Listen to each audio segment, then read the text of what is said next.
Bueno, buenas tardes, soy Fernando y bueno, colaboro con Trenatura y estamos haciendo estamos desarrollando unos modelos que realmente ya existen, pero que los estamos aplicando a temas de cálculo hidrológico y a otra cosa que no aparece aquí, que es la simulación hidráulica, tanto en cauces abiertos como en otro tipo de cosas como rotura de embalses y otro tipo de cosas. Entonces, a ver, la idea es la siguiente: normalmente en el cálculo hidrológico intervienen la pendiente del suelo, que en este caso serían los famosos MDTs. Entonces, hasta hace unos años, con lo que se trabajaba era con los mapas digitales de AutoCAD, en cota, con altura.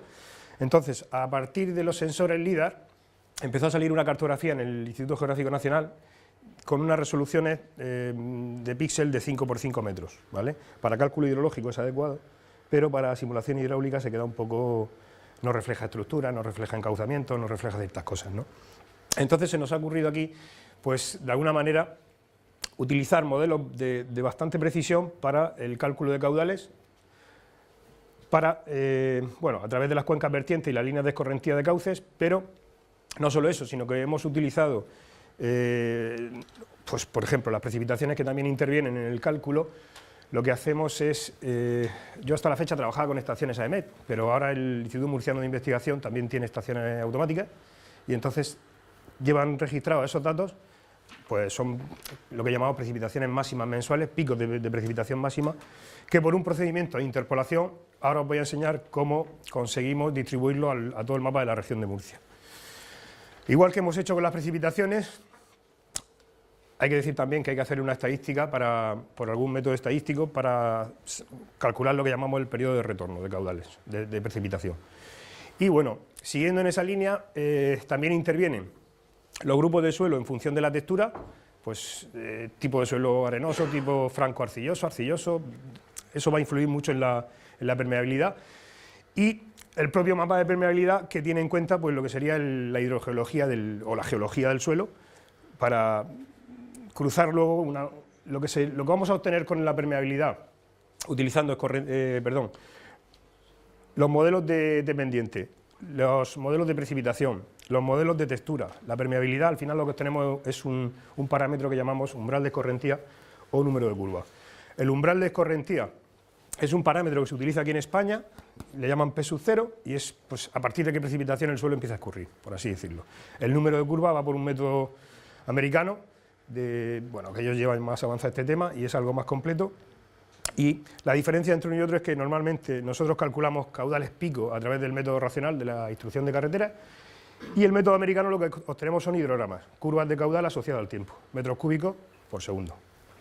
Bueno, pues después de todo esto que os he comentado un poquillo, tengo que deciros que los modelos raster de número de curva que yo he podido ver o hacer hasta la fecha, eran modelos basados en una unidad territorial amplia, y esa unidad territorial estaba definida por lo que en Europa, lo primero que salió es el proyecto Core Inland Cover, que es un proyecto a nivel europeo, con una resolución me parece que es 1/200.000, y luego salió un proyecto a nivel nacional en todas las comunidades autónomas que se llama Sistema de Información y Ocupación de Uso del Suelo español, del territorio español. Ya os digo que las escalas son grandes. En este trabajo lo que hemos hecho es utilizar el SISPAC. Y el SISPAC tenéis que pensar que estamos atacándole a la unidad territorial más pequeña que tenemos, que son las parcelas catastrales. Entonces, como esas parcelas catastrales tienen un uso, pues si somos capaces de codificar todas esas tablas y obtener un modelo completo, tenemos un modelo de número de curvas de todo lo que es la región de Murcia. Llega más allá. La idea es automatizarlo en un proceso, en un geoproceso, con un desarrollo, yo lo diré en Python y para ArcGIS, pero se puede hacer en otro lenguaje, ¿vale? ¿Y todo esto para qué lo hacemos? Pues lo que he comentado antes. Eventos que puedan afectar a las transformaciones, las transformaciones de fincas que se vean afectadas por llegadas de caudales. Todo el mundo ha visto caminos por ahí, por el campo, que están afectados por la escorrentía propia, que no se ha tenido en cuenta. También tenemos los famosos roturas de embalses, los eventos de lluvia torrencial para los estudios hidrológicos, el tema de obra, afección a caminos, que he comentado y tal, infraestructura, y luego hay un apartado de lo que sería la erosión y el control de la pérdida de suelo. Tenéis que pensar una cosa, a ver, nosotros tenemos el Mar Menor, por ejemplo, y tenemos, en torno al Mar Menor tenemos, Murcia es una ciudad que, aunque el campo de Cartagena es bastante llano, pero sí tenemos cierta montaña por varios sitios. Entonces, cuando se producen lluvias torrenciales, y más en la zona del Mar Menor, que es donde más precipitación tenemos, es posible tener avenidas de caudales que, pues lo que suele pasar, lluvia torrencial, todo el barro en la zona de las playas, en las casas y todas estas cosas. Bueno, pues de alguna manera, la metodología lo que intenta es calcular en qué zona vamos a tener pérdida de suelo para, en vez de tener que hacer en los desagües de los cauces o algo así, actuaciones u obras, lo que vamos a hacer es actuar agua arriba, en la cuenca, y contener esa pérdida de suelo y esa escorrentía fuerte, cuando se produce un evento fuerte de lluvia, ¿vale? Bueno, lo que os comentaba antes, al principio trabajamos con archivos AutoCAD y un 5000, que era el típico de la región de Murcia.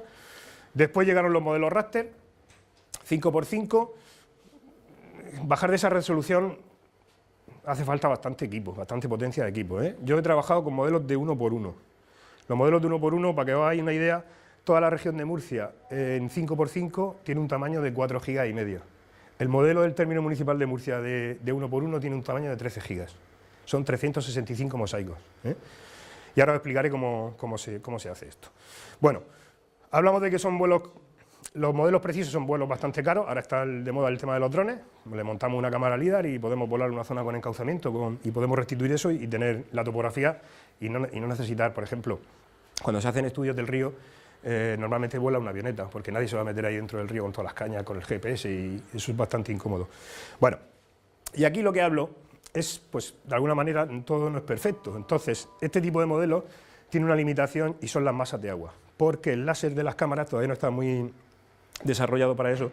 Entonces, emite pulsos, rebota, mide la distancia, pero si hay agua, aunque el rebote del agua no es tan grande como el suelo o la vegetación, pero sí es suficiente para crear una capa. Entonces, si utilizáis un modelo de esto, llevar cuidado cuando lo trabajéis sobre la superficie de agua de un embalse, porque te puede dar la lámina de agua que hay en ese momento, la cota del agua, algunas veces. Bueno, este año los vuelos con el LIDAR de 1×1 se hicieron desde 2009, se han estado haciendo. Prácticamente está todo el territorio nacional cubierto, pero se han publicado a partir de este año, ¿eh? Entonces, estos datos son gratuitos, los puede descargar cualquier persona. Simplemente hay que rellenar un formulario en el IGN y se lo descarga. Y aquí está un poco la explicación de qué está formado ese dato. Son archivos digitales con información altimétrica en este formato. La propia página ya te deja un programa para descomprimirlo al otro. Para que os hagáis una idea, un archivo normal 5×5, una hoja, la 903 por ejemplo, suele tener, si le extraes los puntos en un GIS, suele tener a lo mejor 300.000 puntos. Un archivo de estos, que es de 2 kilómetros por 2 kilómetros, es un mosaico de más de 10 millones de puntos. Entonces, la idea es poder clasificarlo y elegir qué capas yo voy a necesitar. Por ejemplo, tenemos vegetación media, baja y alta, el suelo, la infraestructura, las masas de agua, incluso las líneas eléctricas, ¿eh? O sea, en el LIDAR se puede ver perfectamente dos torres y lo que es el gálibo con el cable, pero perfectamente, queda definido. Por eso se han hecho tan precisos. Y bueno, lo que han hecho es un procedimiento de darle color a los puntos, porque realmente son puntos, y han utilizado el PANOA. Entonces, pues con el RGB han jugado, y si tú abres un archivo LIDAR en formato LAS, lo que parece es que estás abriendo una ortofoto. Si te acercas ya vas viendo todos los puntos, ¿vale? Bueno, es lo que se conocen como MDs, que son la evolución de los modelos digitales del terreno, que simplemente tienen la característica cota. Aquí tenemos vegetación, como he comentado, baja, media, hay de todo. Entonces, la idea es cargarlos y quitar las capas que no necesitas. Ahora vais a ver un ejemplo. Y aquí, bueno, pues explico un poco el tema de la reflectividad del agua y tal. Es un problema esto, la reflectividad, pensar que si tenéis que ubicar un embalse grande de, yo que sé, de 600.000 metros cúbicos o algo así, lo tiene lleno de agua, ya tienes que ingeniártela un poco, ¿vale? Bien, no sé si se va a apreciar mucho, vale, pero sí, más o menos se ve. Mirad, este embalse es un embalse de 700.000 metros cúbicos que está situado en Madrid, y este embalse directamente lo he ubicado utilizando el LIDAR de precisión. Simplemente le he quitado, como veis por aquí, se ve que la rugosidad del suelo no hay vegetación, por así decirlo, y aquí sin embargo cambia. ¿Y por qué hacemos esto? Bueno, en principio porque De esta manera lo que hacemos es descargar el tamaño del archivo, pero también tiene una función importante. Pensar que cuando se lleva a cabo un estudio de simulación hidráulico, la rugosidad del suelo está implícita en el coeficiente de Manning, que se conoce. Entonces, ¿para qué quiero la vegetación? ¿No? Lo normal es tener solo la superficie del suelo. Entonces, si este archivo tiene 10 millones de puntos y le quitamos un par de millones de puntos, pues viene bien, para poder moverlo. Son archivos muy pesados. Bueno, este es el famoso modelo que os he comentado. Hay 365 mosaicos que definen el término de Murcia y bueno, pues con calma y tal se ha ido sacando el modelo. Este modelo es inamovible a nivel, o sea, en raster sí, porque el raster es un formato que es un archivo TXT y lo que es una especie de matriz que te va dando profundidad y entonces a nivel GIS se puede visualizar muy bien, pero si eso lo pasamos a malla, a una malla tridimensional, pues no sé, a lo mejor se coge 20 gigas o aquí del tamaño, Imaginaros lo que sería calcular procesos hidráulicos sobre todos esos triángulos, sería eterno. Bueno, volvemos al 5×5, porque la idea también es tener que decir, bueno, si antes los modelos de 5×5 valían, ahora también vale para el cálculo hidrológico. Entonces, de alguna manera, utilizando cualquiera de los GIS que básicamente hay en el mercado, ArcGIS, MapInfo, Geomedia, Global Mapper, AutoCAD Map, cualquiera, el que queráis, se pueden llegar a calcular la morfología de las cuencas y de los cauces, que no es más que las líneas de parteaguas que se conocen de una cuenca que va a tener un punto de desagüe y va a tener un cauce principal y algunos cauces secundarios, ¿vale? Esa información morfológica de los cauces nos hace falta para entrar en el método y obtener el caudal después. Entonces, esta cuenca que veis aquí es la misma cuenca, es una cuenca que está ahí en el término municipal de Fortuna, pequeña. Esto sería para que orientéis la Sierra de la Pila, y bueno, pues es un caso real que se ha estudiado. Entonces, pues lo que extraemos del GIS son los parámetros de la cuenca, cuenca y cauces, y luego tenemos aquí un parámetro que llamamos tiempo de concentración de la cuenca, que viene a ser algo así como si una lluvia cae en la parte norte de la cuenca, si una gota de agua cae en esta parte, ¿qué tiempo tarda en evacuar a través del cauce principal en la cuenca? ¿Vale? Es un parámetro necesario que ahora veréis por qué. Bueno, olvidándonos un poco de los modelos de precisión y tal, paralelamente tenemos que trabajar con las precipitaciones, entonces recurrimos a las estaciones meteorológicas, en este caso del IMIDA. Estos valores son valores actualizados desde el año 2000 a 2015, ¿vale? A ver, en la bibliografía hay varias aplicaciones y tablas y tal, pero eso todo llega como mucho a 1997, creo. Y bueno, también están los de la EMET, ¿vale? Estos datos no son precipitaciones diarias, Os lo repito porque es importante. Lo que veis aquí son ya periodos de retorno calculados. Entonces, el procedimiento es el siguiente. Cojo las precipitaciones máximas mensuales de cada estación. Las introduzco en este programa. Este programa es un programa del CEDE que lo que te hace es aplicarte el procedimiento estadístico para obtener los periodos de retorno. Los periodos de retorno normalmente van desde 2 años, pasando por 5 a 10, y entonces, pues, por ejemplo, los invernales de las calles, si no me equivoco, se están calculando a 10 años. El dominio público hidráulico de los cauces, que están secos, se supone que se puede estimular a la media de los máximos caudales de los 10 últimos años, o sea, cosas así, ¿no? Bueno, pues los retornos, al final lo que van a ser es precipitación. Pasamos por aquí, aplicamos el método y obtenemos esos valores. Una vez que tenemos los valores de todas las estaciones, pues lo que podemos hacer es interpolarlos. Y entonces obtenemos un mapa de precipitaciones de toda la región de Murcia. Y si pensáis un poco, pues de alguna manera, en cuanto yo tenga una cuenca agrícola o forestal o lo que sea, y quiera calcular el valor de la precipitación, solo tengo que hacer una consulta a ese objeto a través de este mapa raster, y me da los valores. Vale. Como tengo la precipitación en la cuenca, y en cada periodo de retorno, pues de alguna manera vamos a aplicar un factor que se llama KS, que es de alguna manera es una fórmula que es 1 menos el logaritmo del área partido por 15, que lo que hace es estudiar un poco la variabilidad de la lluvia en la cuenca, ¿vale? En cuencas pequeñas prácticamente queda muy cercano a 1. Y al final lo que tenemos son milímetros hora, que son litros metro cuadrado hora, ¿vale? Que esa va a ser la lluvia que vamos a tener en cada periodo de retorno. Si nosotros quisiéramos hacer, por ejemplo, un puente, porque aquí hay una carretera, tendríamos que aplicar la estadística de 500 años, ¿vale? Que es cómo se calculan los puentes, o más incluso. Bueno, como os comentaba, la metodología que utilizamos Es una metodología sencilla de la instrucción de carreteras, se llama el método racional, y bueno, a partir del tiempo de concentración que calculábamos antes, para que tengáis una idea, aquí lo tenemos. Aquí lo que pasa es que hemos calculado el tiempo de concentración de varios autores para llegar a una media, ¿vale? Bueno, pues utilizando el tiempo de concentración, lo introducimos aquí en la fórmula. Este es un parámetro que en la zona de Murcia vale 11, y con la precipitación obtenemos ya la intensidad media de precipitación. Al final, calculamos esto, ahora vuelvo, para que entendáis un poco por qué, porque lo que queremos obtener es esto. Entonces, el caudal en este método es el coeficiente de escorrentía, intensidad de precipitación, área de la cuenca dividido por 3, ¿vale? De ahí que necesite calcular la intensidad de precipitación. Bueno, a ver, aquí estábamos, ¿vale? En cada uno de los periodos de retorno. Fijaros que es una cuenca de 4 kilómetros cuadrados y es capaz de darnos 52 litros por metro cuadrado, ¿eh? O sea, si multiplicamos por la superficie de la cuenca y le quitamos la pérdida de infiltración, pues sabríamos el total de metros cúbicos que escurre la cuenca, ¿vale? Bueno, volvemos a los modelos, y este modelo, aquí lo que comento es que en principio los temas de litología de tipo de suelo, franco-arenoso, arenoso, arcilloso y tal, no suelen estar en formato vectorial, ¿vale? Pero sí los tenemos disponibles en el Instituto Geológico y Minero Español en formato WMS, ¿vale? Es un formato raster y no se puede editar ni se puede sacar el área de ahí, hay que dibujarla, ¿vale? Bueno, pues en principio ese es el modelo que se prepara para Murcia. Y aquí tenemos el modelo de permeabilidad. Este modelo es algo más preciso, también por el mismo procedimiento de delineación. Y bueno, pues aquí lo que tenemos son valores de permeabilidad de muy baja, baja, media, alta, que ahora vamos a utilizar.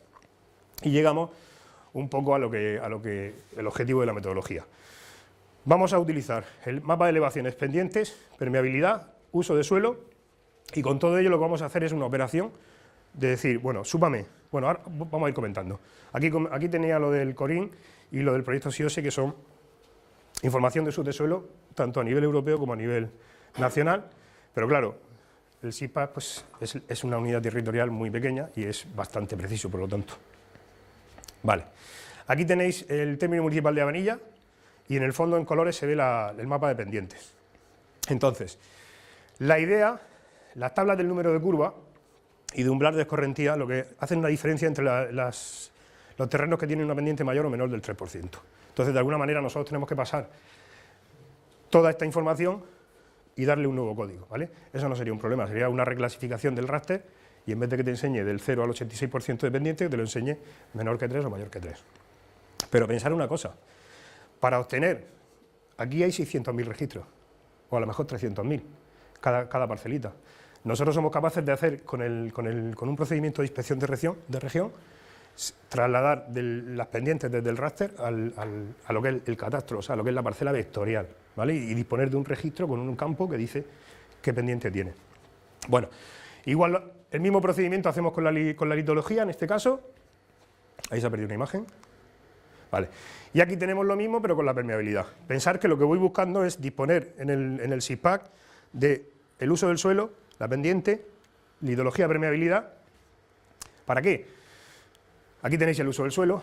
Esto simplemente es un mapa temático del uso del suelo del propio SIPAC, ¿vale? Entonces, al final llega lo que buscábamos, el número de curvas. ¿Cómo conseguimos esto? Bueno, para conseguir esto lo que hacemos es lo siguiente, establecemos un código, decimos, bueno, el código de, yo qué sé, pues carreteras va a tener un código 10.000.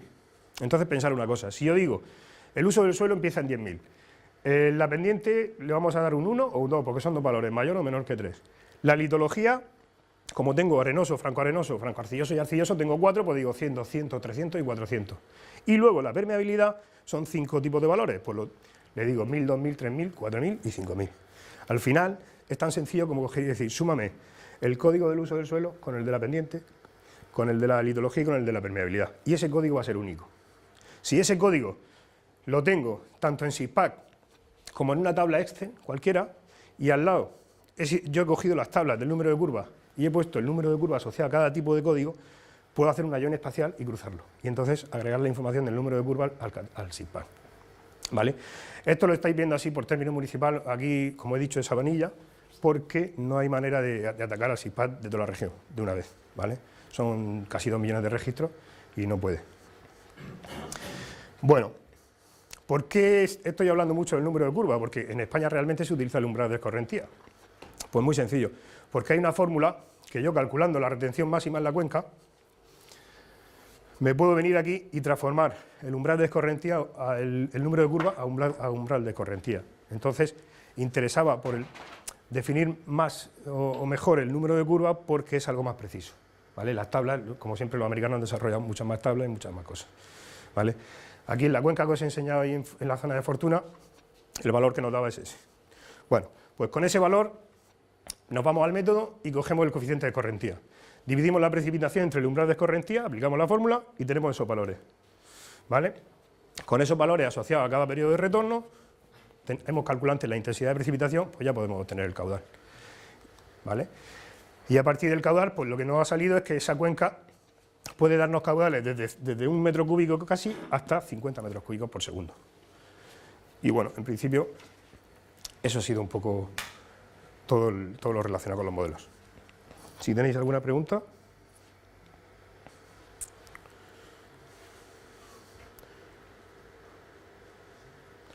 Vale. Bueno, esta línea de trabajo la lleva desarrollando Fernando, que es especialista en temas de sistemas de información geográfico, y luego, bueno, pues otra de las líneas con las que está relacionada es con el tema de rotura de balsas, bueno, pues que todo lo que es el modelizado de lo que sería la inundabilidad debido a la rotura de balsas, pues también es otra de las líneas que estamos, bueno, que se han desarrollado con la comunidad de evolución. Claro, pensar que esto es la parte de simulación hidrológica, ahora falta la parte de simulación hidráulica, entonces ese es otro mundo.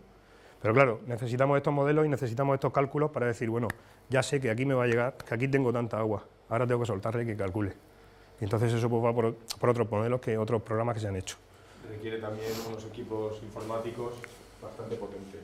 Sí, la última simulación que yo hice fuerte tardó 1 mes y medio, el ordenador. Y el ordenador tiene 32 gigas, ¿eh? Y trabaja rápido, pero si tienes un modelo 1x1... ¿eh? No, 32 gigas de RAM, disco físico, nada de discos duros normales, placa ASUS con una potencia fuerte, pero vamos, es un ordenador de 2.000 euros, un clónico, no hace falta irse a... Y si se rompe, pues otro.